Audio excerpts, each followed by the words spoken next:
নমস্কার, AI news ইন্ডিয়ার আজকের এই পর্বে আপনাদের সবাইকে স্বাগত জানাই।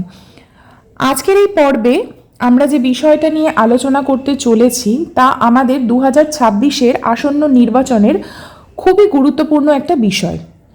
প্রথমেই যে বিষয়টা নিয়ে আমরা আলোচনা করব সেটা হলো এসআইআর এবং ভোটার তালিকার পরিসংখ্যানগত বিশ্লেষণ। গত 16ই ডিসেম্বরের খসড়া তালিকা অনুযায়ী প্রায় 58 লক্ষ নাম বাদ পড়েছে।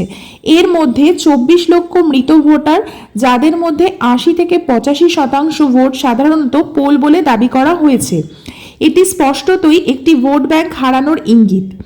বাকি 24 লক্ষ নিখোঁজ বা স্থানান্তরিত ভোটার, এটা কিন্তু একটা ভীষণই গুরুত্বপূর্ণ এবং বিতর্কিত বিষয়।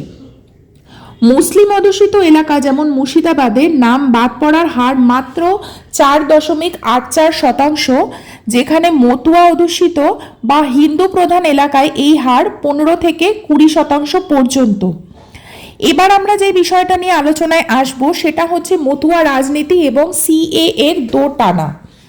মতুয়া সম্প্রদায়ের নাম বাদ পড়া এবং সিএএ এই বিজেপির দীর্ঘসূত্রিতাকে কড়া সমালোচনা করা হয়েছে।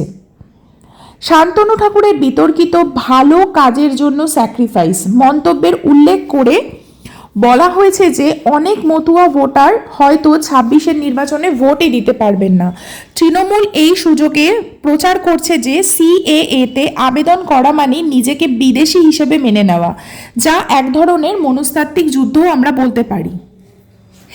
এবার আমরা যে বিষয়টা নিয়ে আলোচনা করা আমাদের ভীষণভাবে জরুরি সেটা হচ্ছে তৃণমূলের ভোট মেশিনারি বনাম বিজেপির আত্মতুষ্টি। আমরা যদি তৃণমূল বনাম বিজেপি ক্যাডারদের দেখি তাহলে দেখব মমতা বন্দ্যোপাধ্যায়ের ক্যাডাররা অনেক বেশি প্রোঅ্যাক্টিভ, কিন্তু তারা পরিযায়ী শ্রমিকদের ঘরে ফিরিয়ে এনে এনিউমেরেশন ফর্ম জমা করিয়েছে, যা বিজেপি কিন্তু করতে ব্যর্থ হয়েছে। বিজেপির কেন্দ্রীয় নেতৃত্বের উপর অতিরিক্ত নির্ভরশীলতা এবং তৃণমূল স্তরের সক্রিয়তা, এই দুয়ের ফারাকই হয়তো বিজেপির বিপদ ডেকে আনতে পারে। এবার আমরা যে বিষয়টা নিয়ে আলোচনা করব সেটা হচ্ছে কৃত্রিম বুদ্ধিমত্তা ও আধুনিক নির্বাচন প্রক্রিয়ার প্রসঙ্গ। দেখুন, বর্তমান রাজনীতি আর কিন্তু কেবল মিটিং মিছিলে সীমাবদ্ধ নেই। এখন হচ্ছে এআই এর যুগ, তাই এআই এবং ডেটা অ্যানালিটিক্সের যে ভূমিকা সেটা কিন্তু আমাদের এই নির্বাচনের ক্ষেত্রে বলুন বা নির্বাচনের যে প্রচার সেই ক্ষেত্রে কিন্তু অপরিসীম, যা আজকে আমাদের এই আলোচনার সাথে প্রাসঙ্গিকভাবে যুক্ত করা যায়। ভোট ব্যাংক অ্যানালিটিক্স ও এআই, এই দুটো বিষয় নিয়ে যখনই আমরা আলোচনা করতে বসবো তখনই এর মধ্যে আনম্যাপড ভোটার এবং সন্দেহজনক ভোটার, এই দুটো বিষয় কিন্তু ভীষণভাবে গুরুত্বপূর্ণ এবং আলোচ্য বিষয়। আধুনিক এআই অ্যালগোরিদম ব্যবহার করে খুব সহজেই এই ভোটারদের পারিবারিক ইতিহাস বা ফ্যামিলি ট্রি এবং ডুপ্লিকেট এন্ট্রি শনাক্ত করা সম্ভব।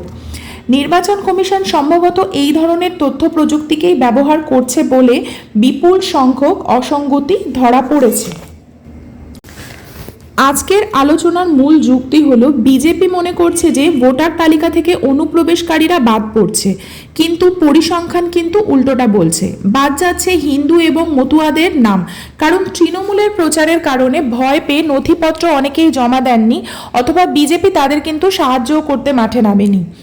এবার এই বিষয়টা নিয়ে তর্ক উঠতেই পারে যে যদি নির্বাচন কমিশন নিরপেক্ষভাবে কাজই করে তবে কেন মুসলিম অধ্যুষিত এলাকায় অসঙ্গতি কম ধরা পড়েছে। এর উত্তরে আমরা একটা জিনিসই বলতে পারি, সেটা হলো তৃণমূলের সুসংগঠিত কাজ। কিন্তু এর পিছনে কি অন্য কোনো প্রশাসনিক জটিলতা আছে, সেটাও কিন্তু একটা তর্কের বিষয়। আমাদের এই আজকের আলোচনার একটা নির্দিষ্ট ফলাফল এবং টেকঅ্যাওয়ে কিন্তু স্পষ্ট। বিজেপি যদি কেবল আইনি প্রক্রিয়ায় নির্বাচন কমিশনের উপর ভরসা করে বসে তাহলে কিন্তু তারা বড় ধাক্কা খেতে পারে। আর তৃণমূলের ক্ষেত্রে শুধুমাত্র মিডিয়ায় বাইট না দিয়ে ভোটারদের দাঁড়ে দাঁড়ে পৌঁছে তথ্য যাচাই করা, এটা কিন্তু একটা দলের জন্য অপরিহার্য। আরেকটি গুরুত্বপূর্ণ সতর্কবার্তা বিজেপির জন্য, 21-এর তুলনায় ভালো ফল করলেও এই মুহূর্তে অ্যাডভান্টেজ টিএমসি, কারণ যদি বিজেপি গাঝাড়া দিয়ে না ওঠে তবে 196 বা 198টা আসন পাওয়া অসম্ভব বলে মনে হচ্ছে।